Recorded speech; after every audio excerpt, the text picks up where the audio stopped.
Work and learn. Meet Light Meet Max සක්‍රිය කර ගැනීමට MySLT app එකට log වෙන්න. Work and learn. Meet Light Meet Max සක්‍රිය කර ගැනීමට MySLT app එකට log වෙන්න. වීවා එකතුණු උකුතේ එකක රස උපරිමයි.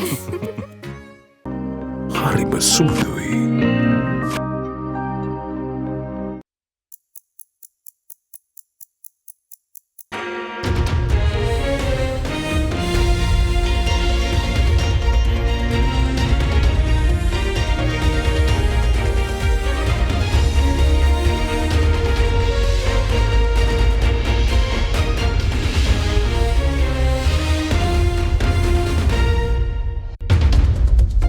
On First at 9, this Tuesday, the 29th of November 2022. No hidden agenda. Our country's assistance to Sri Lanka has no political strings attached, says Chinese Foreign Ministry spokesperson. Power devolution. President Ranil Wickremesinghe says he's ready to implement the District Development Committee system to further devolve power down from provincial councils. Inefficiency. Tax collection, a challenge with a malfunctioning RAMIS after billions spent to implement system. Dollar revenue. Earnings from merchandise exports exceed $11 billion during the first 10 months of the year. From AdaDerana, this is AdaDerana First at 9 with Indivadi Amuata. Live from Studio 24 in Colombo.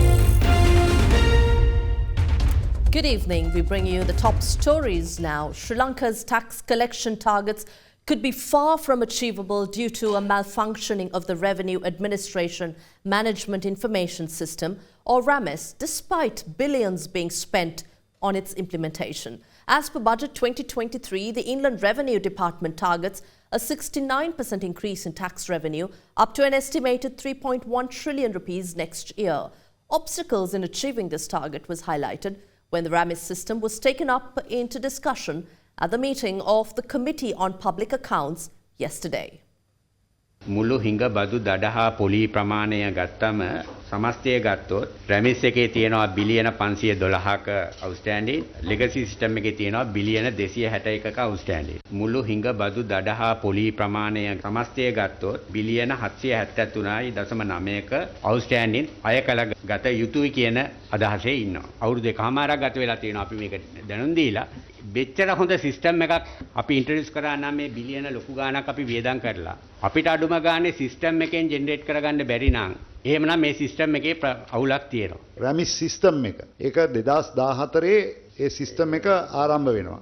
එතකොට අද වෙනතුරු දැන් අවුරුදු 10ක් පහු වෙලා රුපියල් බිලියන 9කට වැඩි ප්‍රමාණයක් ආයෝජනය කරලා තියෙනවා. ඒක ක්‍රියාත්මක වෙන්නේ නැහැ සුදුසු පරිදි. මුදල් අමාත්‍යාංශයෙන් සිංගප්පූර් කෝපරේෂන් එන්ටර්ප්‍රයිස් කියන ආයතනයට මේ කොන්ත්‍රාත් එක පිරිනමලා මේක ඉම්ප්ලිමන්ට් කරන වැඩ කොටස තමයි එතනින් තමයි අපි සම්බන්ධ වෙන්නේ දේශීය ආදායම් දෙපාර්තමේන්තුව. කොන්ට්‍රැක්ට් එක අවෝඩ් කරේ 2014 ජූලි මාසේ. ඊට පස්සේ 2016 ජනවාරි ඉඳලා සිස්ටම් එක ක්‍රියාත්මක වෙනවා. නමුත් 2017 දී අලුත් දේශීය ආදායම් පනත ආවා. ඒතකොට මේ පනත කලින් තිබුණු පනතට වඩා හාත්පසින්ම වෙනස්. අලුත් පනත ක්‍රියාත්මක කිරීම සඳහා අපිට ඒක චේන් රික්වෙස්ට් ප්‍රොසෙස් එකේ යන්න බැරි තත්ත්වයක් ආවා. මේ අලුත් පනත ක්‍රියාත්මක කිරීම සඳහා රැමිස් 2.0 කියන අලුත් එක ආවේ. අපි සැලසුම් කරලා තිබුණා 2022 මැයි මාසේ අවසන් වෙනකොට ඉවර කරන්න. ෆොරින් එක්ස්චේන්ජ් ක්‍රයිසිස් එකත් එක්ක ඒ අය කරපු වැඩවලට අපිට ගෙවා ගන්න බැරි වුණා සිංගප්පූර් ඩොලර් මිලියන 9.1ක් තවදුරටත් හිගයි. ඒගොල්ලෝ ජූනි මාසෙදී ඉම්ප්ලිමන්ටේෂන් ප්‍රොසෙස් එක නැවැත්තුවා. සිංගප්පූර් ඩොලර් මිලියන 9.1 අපි ගෙවුවොත් මේ දෙසැම්බර් 31ට ඉස්සරලා ජනවාරි මාසේ ඒගොල්ලෝ නැවත මේක පටන් ගන්නවා. මේක හරි සිම්පල් මුදල් අමාත්‍යාංශයට ඒක ගෙවන්න බැරි නම් වැඩක් නැහැ නේ. ඒකේ තියෙන වැදගත්කම අපි අනිවාර්යයෙන්ම දැනගත්තා. දැනට බැංක් ඔෆ් සිලෝන් එකටත් සහ මම ගවර්නර්ත් කතා කරලා තියෙනවා. ගවර්නර් ඇග්‍රී වෙලා තියෙනවා 2.1 මිලියන් ගෙවන්න. මොකද මේක ඉම්පෝටන්ස් එක නිසාම. ඒකම්තුමා ලබන වසරේ බදු අය කිරීම 169කින් වැඩි කරන්න බලාපොරොත්තු වෙනවා. මේ තියෙන සම්පත් එක්ක 105ක්වත් වැඩි කරන්න පුළුවන්ද කියලා මට හිතෙන්නේ නැහැ. ඉගෙන කාතිපත්තුමා පෙන්නනවා දැන් අවුරුදු ගණනාවක හිඟබදුවත් අය කරන්න ඔයාලට හැකියාව නැහැ. කොහෙද අනාගතයේදී බදු එකතු කරන්න යන්නේ? මේ කමිටුවට ඔබතුමා වාර්තා කර යුතුයි. ඒක කොයි කාලෙද ඉවර කරන්න පුළුවන් කියලා.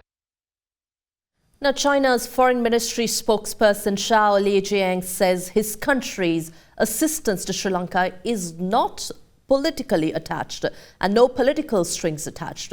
Addressing a regular press conference, Li Jiang said China has never sought any selfish political gains in its investments in Sri Lanka. When response was sought on a comment made by Sri Lankan Foreign Minister Ali Sabri that Sri Lankans were not forced by China to take the country's money and the term debt trap is a Western phrase, Chinese Foreign Ministry spokesperson Xiao Lijiang, welcoming these remarks, said this was a strong rebuttal to the narrative about the so-called Chinese debt trap in Sri Lanka. He said China's assistance to Sri Lanka is never attached with any political strings and they never seek any selfish political gains from their investment and financing in Sri Lanka. Li Jian said China fully relates to the difficulties and challenges faced by Sri Lanka and support relevant financial institutions in discussing with Sri Lanka and properly resolving them, adding that they have all along provided support to Sri Lanka's socio-economic development as long as their ability permits. Finally, Li Jiang said China will work with Sri Lanka to carry forward the traditional friendship, cement strategic mutual trust, deepen and expand practical cooperation, and consolidate and expand China-Sri Lanka strategic cooperative partnership to better deliver benefits of the two countries and their people. Cabinet approved the signing of a MOU with Switzerland to conduct research on Sri Lanka's major export products in a bid to expand opportunities further in the European market. The Cabinet has also approved the revision of the Memorandum of Understanding signed between India and Sri Lanka on the implementation of higher impact community development projects under Indian grant assistance. At this week's meeting, the Cabinet of Ministers approved the signing of a Memorandum of Understanding between the Export Development Board of Sri Lanka and the Import Promotion Programme implemented under the Swiss State Secretariat for Economic Activities to conduct a detailed research on processed food, seafood and value-added garments for exports. The objective of the proposed research is to expand opportunities to gain access to Sri Lankan export products in the European market. The Import Promotion Programme of Switzerland will bear a sum of 100,000 Swiss francs for this study.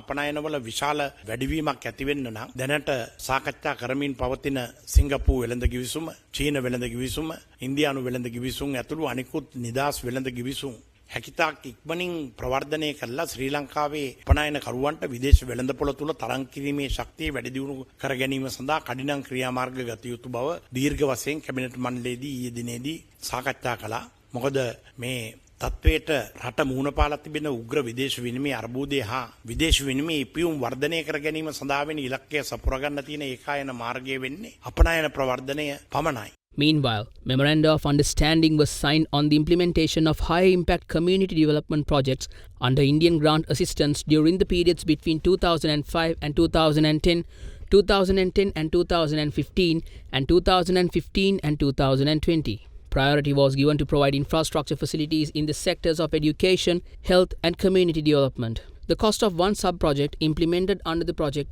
is limited to 300 million rupees and was subject to a maximum of 5 billion rupees of the value of the total number of projects implemented at any instance.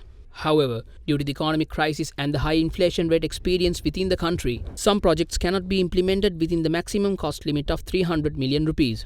Therefore, the two parties have agreed to escalate the limit up to 600 million rupees and to increase to a maximum of 10 billion rupees of the value of the total number of projects implemented at any instance. The Cabinet then decided to revise the Memorandum of Understanding signed between the two countries. Further, the Cabinet also approved the proposal to issue orders under Foreign Exchange Act to facilitate payments by domestic control companies for the import of raw material to manufacture goods for the domestic market using foreign exchange remitted by their parent companies or companies of the same group of companies incorporated outside Sri Lanka. Cabinet approval was also granted to the recommendations proposed by the Committee on Restructuring the Ceylon Electricity Board. Now, Minister of Power and Energy Kanchana Wijesekara tweeted that an electricity reforms bill will be drafted within a period of a month to begin the unbundling process of the Ceylon Electricity Board.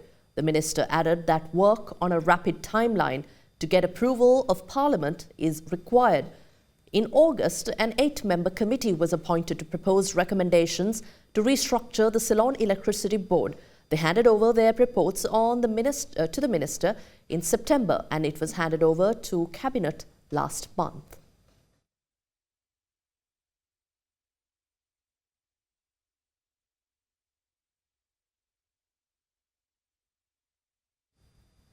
Well, President Ranil Wickremesinghe says he's ready to implement the District Development Committee system.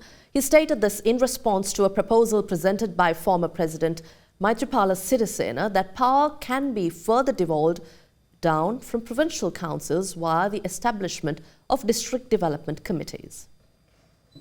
9ට 10ට 11ට 12ට ගත්තු ණය එක පාරටම පොලි අනුපාතය 30ට යනවා. ඉදිකිරීම් කර්මාන්තයක් කඩා වැටිලා. Business නැහැ. කොහොමද මේ මිනිස්සු පොලිය ගෙවන්නේ? 2022 ජනවාරි සිට වූ කාලය තුලදී දිවයිනෙන් බැහැරව ගොස් ඇති සියලුම ශ්‍රේණිවලට අයත් වෛද්‍ය නිලධාරීන් සංඛ්‍යාව ආසන්න වශයෙන් 300ක් පමණ වේ. නිසි අවසරයකින් තොරව විදේශගත වන වෛද්‍යවරුන් සඳහා සේවය අත්හැර යාමේ නිවේදනය නිකුත් කර අසාදු ලේඛනගත කිරීම කටයුතු සිදු කරමින් පවතී. තවද සෞඛ්‍ය අමාත්‍යාංශයේ අවසරයකින් තොරව වෛද්‍යවරුන් සඳහා වීසා නිකුත් නොකරන ලෙස තානාපති කාර්යාලවලට දැන්වීමටත් ගුවන්තොටුපළ පොලිස් මගින් පිටත්ව යන විට නිවාඩු අනුමැතිය තිබේද යන්න පරීක්ෂා කිරීම සඳහා ආගමන විගමන දෙපාර්තමේන්තුව වෙත ලන්වා යැවීමට ඉදිරියේදී කටයුතු කිරීමට නියමිතය. දැන්ටමත් ඇත්තටම වේටින් ලිස්ට් එක තියෙනවා හાર્ට් ඔපරේෂන් එකක් කරන්න අවුරුදු දෙකක්. දැනටම බෝන් මැරෝ ට්‍රාන්ස්ප්ලාන්ට් ලිස්ට් එක තියෙනවා 2025 වෙනකම්. එතකොට රටටම ඉන්නේ 33යි. 8ක් විශ්‍රාම යනවා. 2ක් විශ්‍රාම ගිහිල්ලා 5ක් විදේශගත වුණා. තව 4ක් විදේශගත වීමට ඉන්නවා. එතකොට ඉතුරු වෙන්නේ 14 දෙනයි. එතකොට 2025 තියෙන ලයිස්තු කීයක් කොතර කාලයකට යනවා. එතකන් මේ මිනිස්සු ජීවත් වෙනවද? ශ්‍රී ලංකා නිදහස් පක්ෂයේ විදියට අපි යෝජනා කරන්නේ පළාත් සභාවලුත් පල්ලෙහාට තව බලය බෙදීමක් සිදු කිරීම කරන්නට පුළුවන් දිස්ත්‍රික් සංවර්ධන සභා ක්‍රමය ගෙන ආපුවාම මම ලෑස්ති දිස්ත්‍රික්ක සංවර්ධන සභා ආරම්භ කරන්න. අන්න බොහොම ස්තුතියි ඔබතුමාට. බොහොම ස්තුතියි අපි ශ්‍රී ලංකා නිදහස් පක්ෂයේ සම්පූර්ණ සහයෝගය දෙනවා.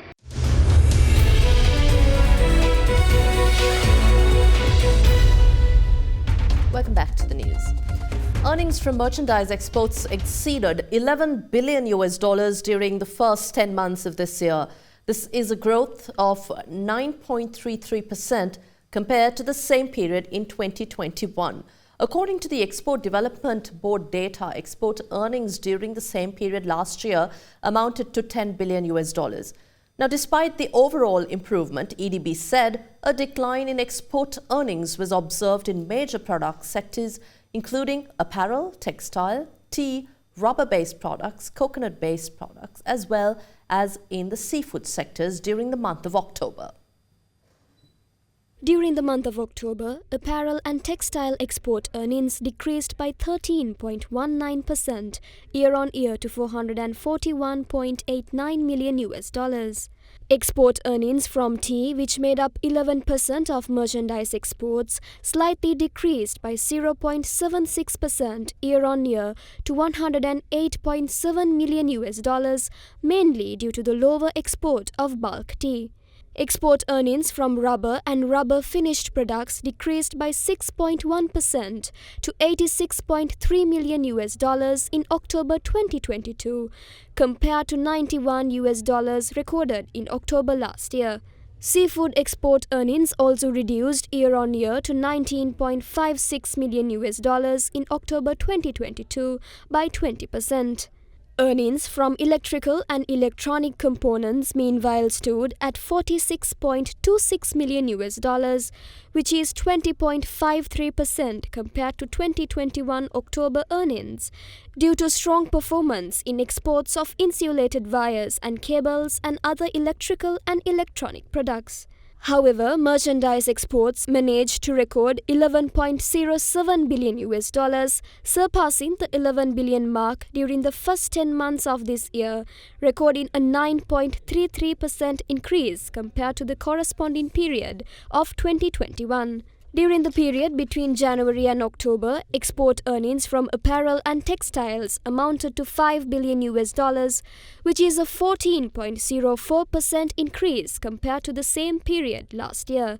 Earnings from coconut and coconut-based products expanded by 3.53% to $710 million, while earnings from electrical and electronic component exports increased by 15.04% to $400 million during the period between January and October.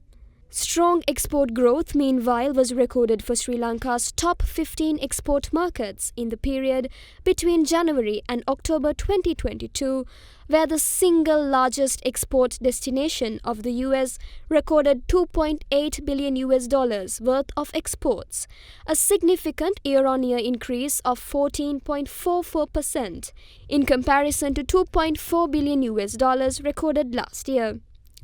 Exports to the UK as the second largest trading partner recorded an increase of 7.96% to $820 million during the first 10 months of 2022 compared with the corresponding period of 2021. Now giving hope to the revival of Sri Lanka's tourism industry, super luxury cruise Mein Schiff 5 called at the port of Colombo this morning. The luxury cruise liner is to reach Hambantota port tomorrow. Luxury passenger cruise ship Mein Schiff 5 called at the Colombo port this morning with 2,000 tourists on board. It reached Colombo port following a 21-day voyage that began from port of Antalya in Turkey.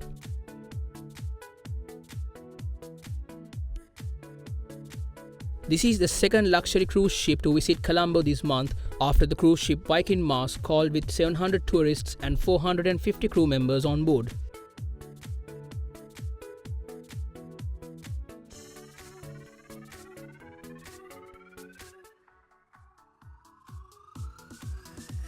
Our first visit to Sri Lanka. Very interested to the land because we see it the first time. We'll never be here before. So we look what we can see from Sri Lanka and the people here. I am first time in Sri Lanka. I know Sri Lanka about television and National Geographic. What did you saw from the television about Sri Lanka? About the people, it was friendly and think about animals, you know, the elephant. First time on Sri Lanka. I hope it will interesting for me. It's hot country and beautiful. We are the fourth time here and it's very nice.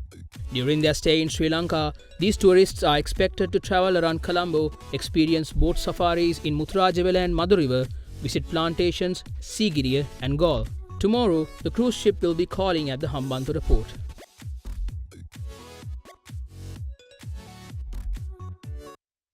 And taking to the Colombo Stock Exchange, the Bourse eked again for the third day as speculations on interest rates easing continued as investors expected yields from today's bond auction to follow a similar trend as of the last T-bill auction. Accordingly, market witnessed renewed interest on Treasury counters. Although the main index spiked high during the initial hours of trading, it tumbled with some volatility during midday with profit booking witnessed on LIOC.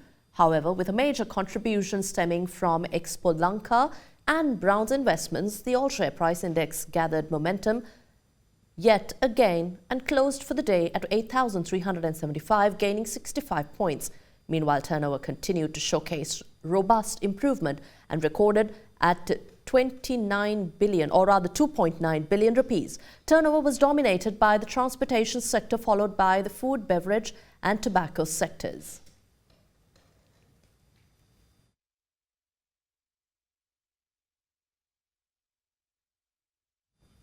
And here's a look at how the Sri Lankan rupee traded against other major currencies of the world today.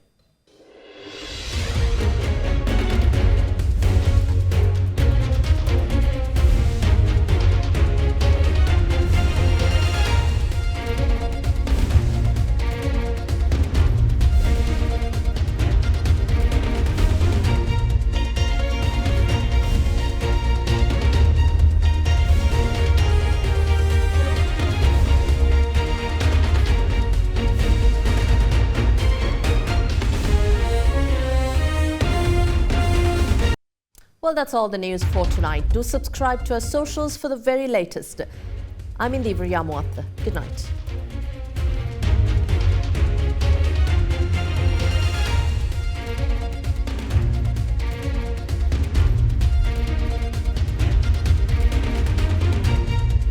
For news and information you can trust 24 hours a day, visit AdaDerana.lk.